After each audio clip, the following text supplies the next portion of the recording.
नमस्कार दोस्तों, मैं आपका दोस्त पूरन आलूरिया फिर से एक नई कहानी के साथ।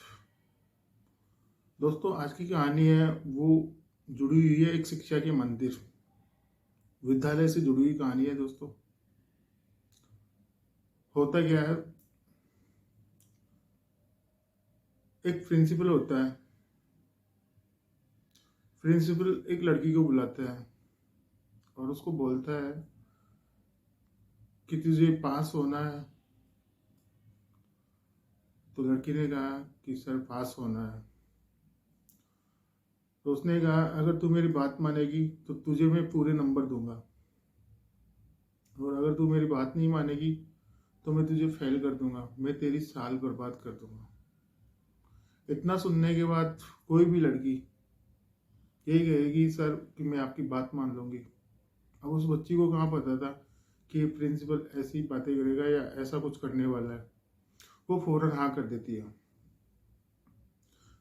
हाँ करने के बाद वो प्रिंसिपल बोलता है कि जाओ गेट को बंद करो,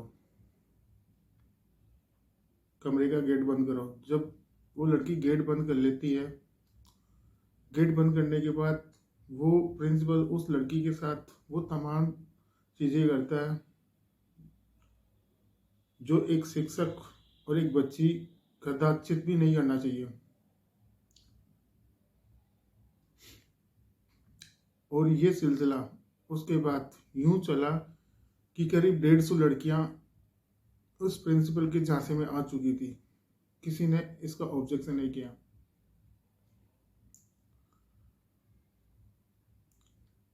और फिर परेशान होकर एक दिन उन लड़कियों ने प्रिंसिपल और स्टाफ को बिना बताए 4 पत्र लिखे। उन पत्रों को उन्होंने पोस्ट किया, एक तो प्रधानमंत्री, दूसरी वहाँ के सीएम, एक महिला आयोग को, एक राज्यपाल को।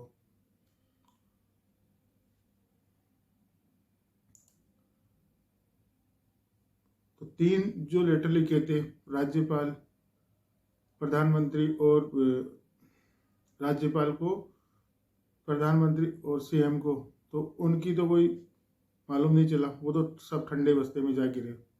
जब उन्होंने महिला आयोग को वो पत्र लिखा, तब महिला आयोग ने इसकी जांच की, तब इस मामले का खुलासा हुआ। तो दोस्तों, आज की कहानी में स्टार्ट करूं। आज की कहानी है हरियाणा प्रदेश का एक डिस्ट्रिक्ट लगता है जिंद। वहाँ का एक कस्बा है उजान मंडी। वहाँ एक कॉलेज, लड़कियों का स्कूल है, राजकीय वरिष्ठ कन्या महाविद्यालय माध्यमिक विद्यालय। वहाँ की एक घटना है। एक लड़की स्कूल के अपने कक्षा के कमरे में आती है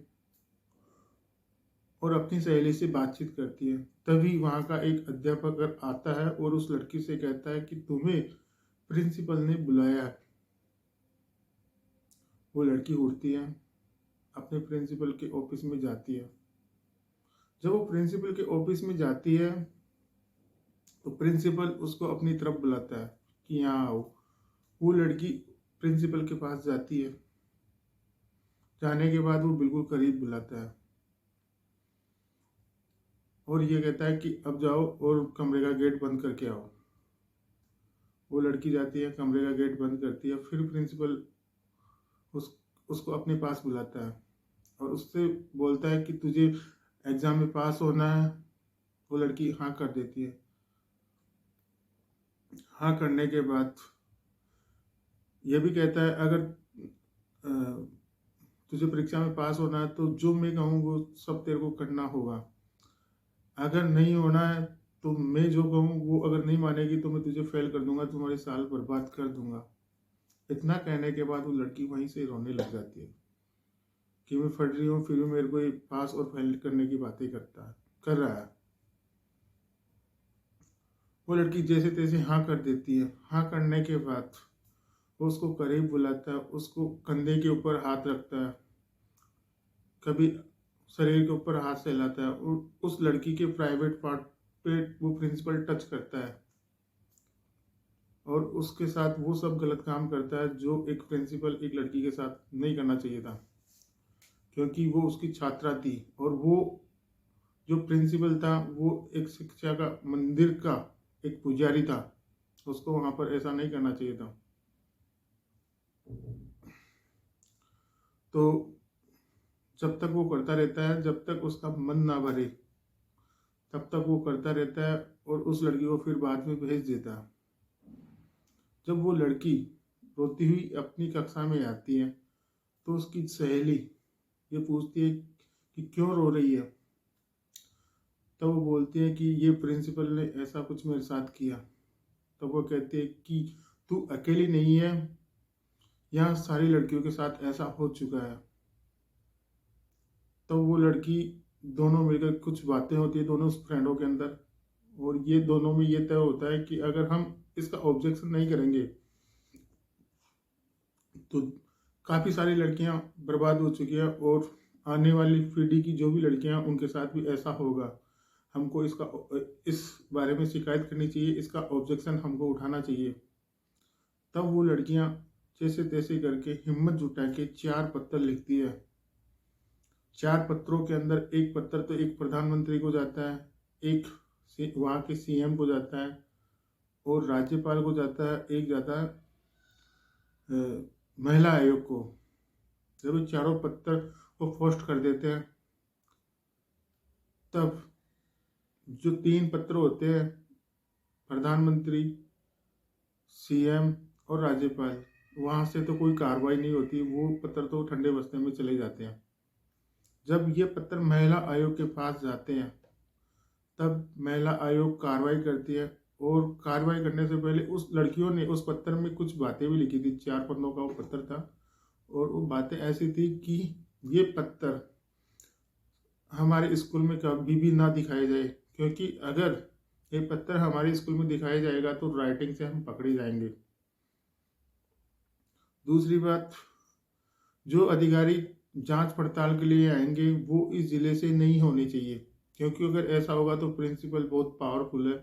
प्रिंसिपल का नाम है करतार सिंह, तो वो उन सबको अपनी तरफ मिला लेगा और हमारा नाम कभी सामने ना आए। ऐसी कुछ बातें थी पत्र के अंदर।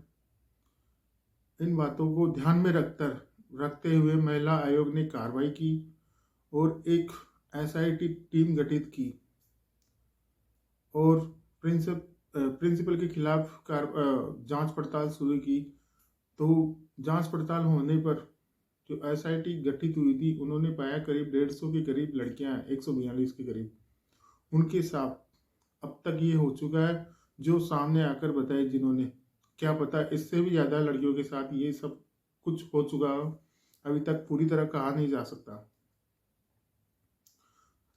ये सब होने के बाद उस प्रिंसिपल के ऊपर जांच हुई। जांच होने के बाद वो सब उसके अंदर अभियुक्त से शामिल था, तो उसको गिरफ्तार किया गया और कार्रवाई की गई।